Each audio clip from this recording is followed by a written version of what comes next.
Jim, O-lineman, Ben Cleveland and the freshmen are guys that a lot of people are interested in. Where are they, Ben and the freshmen, and how close are they to pushing for playing time every day? Well, I think every day they're getting plenty of reps. They're getting the same amount of reps as the ones get. Twos do and threes do. We double huddle a lot, and they're out there getting a ton of work, so we're doing a lot of evaluation. I think Ben's doing a good job. He's competing his butt off, as are those freshman kids.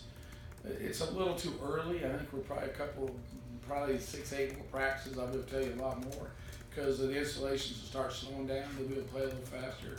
I like the talent level we see in all those young kids. I don't believe there's a kid there that we go, oh my goodness, what were we thinking? These are kids that can move, can bend, can twist, and have the stature that we're looking for. How quick can they learn the technical side and be productive the way we need them to be remains to be seen. But as we said here one weekend, I'm very tickled with those kids. And I think they'll all be competing to be in the depth chart, being on that bus. With Jay Johnson in the program as an analyst, what does he bring to your thinking offensively?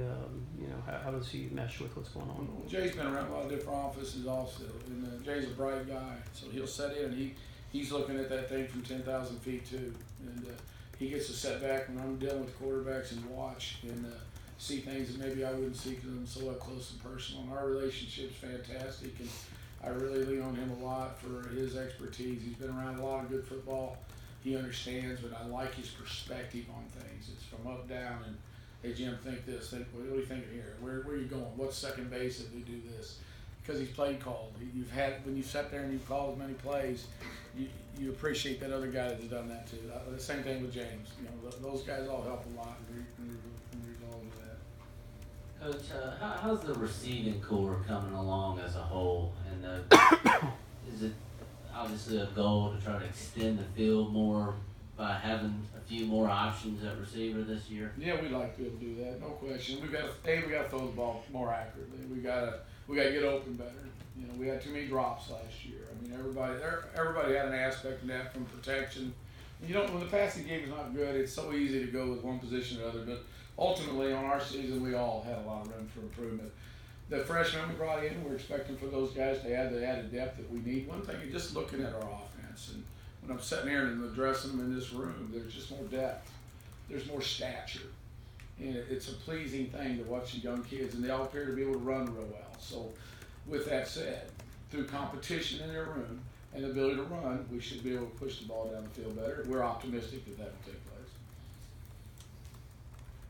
And you've already. Yeah, no, I get to. You get to. I get to. No, I don't know how that works. The slot position is really intriguing to me. I'm sure it is to you too, especially with Isaiah kind of unexpectedly going. What have you seen with Akil Crumpton? He's just showing up, so I assume he's got a long way to catch up. And then Nicole, whatever we properly call him, but how's he looking then? Well, let me start with Terry. I think Terry's done a wonderful job. He's put a few pounds on. He's gotten a little stronger. He looks a little faster than me. And Terry's, once again, familiar with the offense. And he's doing a wonderful job out there. I think he's got exceptional hands. I think his mind's in a great spot. His attitude's fantastic, and I love how he's working right now. With that said, Terry's not a big kid. He's not a giant guy, so we're going to need depth in that room because God knows what's going to happen. The slot position is catching balls in there with the big boys. So there comes Miko. You bring Miko in, you've got a different type of player. You got an exciting, electric kid that can do a lot of things. He's still learning the position, but I'm really pleased with him and his addition in that room. Gives us some more vertical stretch and things like that because he can run. And he's catch the ball, and he's got a high football IQ. He gets the game. Whatever we put in, it didn't take him a lot of reps to figure it out. Now, as we move into the Crumpton young man, I don't know yet. He's catching punts. I think he's doing a wonderful job. I don't watch much of that, but what I hear in the staff room, he's doing a good job. I know what limited I've seen him of a week. He's got good hands. He's got good speed. And who knows yet? It remains to be seen, but he can catch and he can run. So I like those. Those are a damn good place to start. So let's do that. Coach, I just wanted to go back to the soul searching for just one quick moment. As part of this, How long am I going to soul search you? I see you throwing out my question. Works every time. You're a pro. How much of that did that soul searching involve communicating with some of your senior guys or just guys on your offense? And how was your A lot. a lot. These guys that we work a lot of hours together with all our offensive staff and trying to empower those guys to say more. I tend to have a stronger personality and they got to understand that they can say whatever they want anytime they want. So me trying to back down and listen more. And it's a skill, it's not used much. And found myself as guilty as anybody of that. You got to listen. We got talented offensive staff. I need to listen to them, empower them to bring more ideas in, and then sort it out. My job is to sort out their ideas to make sure we're using the good ones. And, but I'm blessed to have those people with me, and I love them, and they work their hind ends off. And I think our off season with my mindset of how we're going about it, it's been good. So I'm pleased with that. Coach, again, you were when Kirby was in there, you mentioned how spreads taking over the game a little bit, and you mentioned coaching within Kirby Smart's philosophy. Can you give us a kind of an idea of how much, how much does his philosophy determine what you do? I mean, I don't Every bit of it. I'm just saying. He writes the checks. No, really, I would. We think of him as a defensive guy, so I mean, I can see you guys saying. No, I think that there's a misnomer. Just because you grow up coaching on defense doesn't mean you don't have developed a philosophy of offense. I think try to be physical. Ultimately, I would never go anywhere and work if physicality wasn't the cornerstone of your program. That's what I personally believe in. At age 55, that probably will never change. Balance, you got to have that. You got to win situational offense. All these things, he and I, we never have a debate. If I want to do something that's a little crazy, I'll go and ask him. But I'm too old to be fighting over little teeny things because we believe in the foundation of what we're building here, and we're collectively 100% behind that. Physicality, balance, get you good players the ball, win situational offense, don't turn the damn thing over. All those things are a cornerstone of who we are, and there's never a debate on that. And we both feel very strongly about that. I'm wondering about the slot position, whether because we get to see it, frankly, whether we, are looking too much into it. Do you all see those guys that, the Nautas, the Hardmans, and when Brian Herring and some of you are there? How much of that is like a separate position now, or is it a major staple, major change to the offense as you see it, or what? No, I think these are what we kind of woke up one morning and realized we have some kids that can do some different things. So why not look at them doing those different things? How much that will go one way or the other all remain to be seen when we start putting game plans in. Right now, will Terry be out there in the slot? But who knows what will take place? If we need more physicality, maybe somebody else can go. But right now, we are who we are, and we're going to go that direction. But it is fun to have kids that can do multiple skills.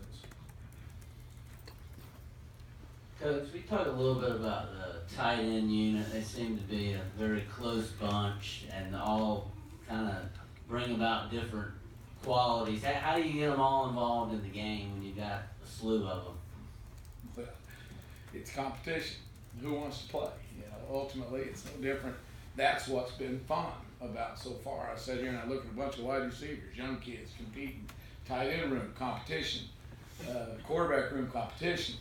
Everywhere, running back room competition, young linemen coming in, more competition.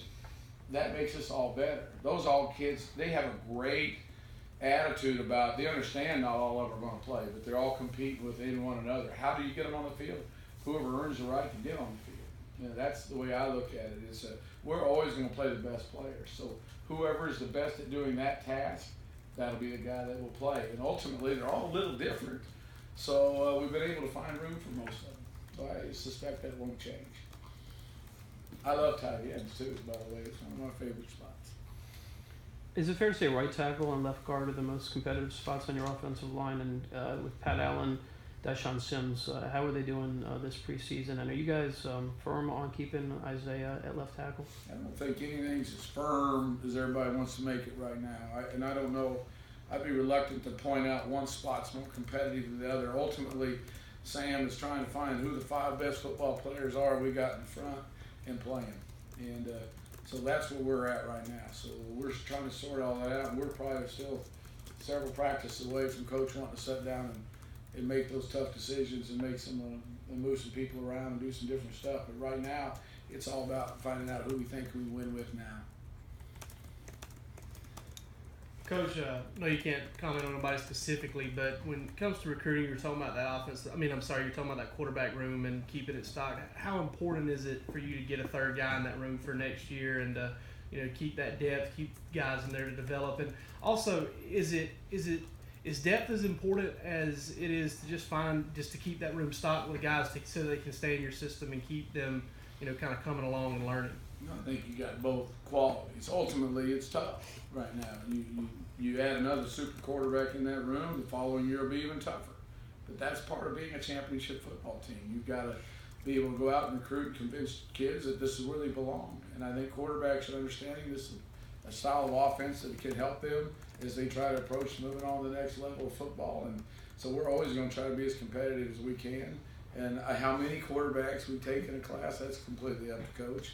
But my job is to recruit the best I possibly can and put the best players we can in that room. And collectively, as a staff, we do that very well. We understand the importance of working with one another to make sure we get the best players. Got time for one more question. Coach, with it being your second year with Coach Smart, how much easier, maybe smoother do you expect it to be on the sidelines on game days, just chemistry-wise between your two? No, I think it'll be fine. I don't anticipate that being any issue. I went back up in the box and it worked out good for us. We've talked good. I don't anticipate any problems on game day. All right, thank you.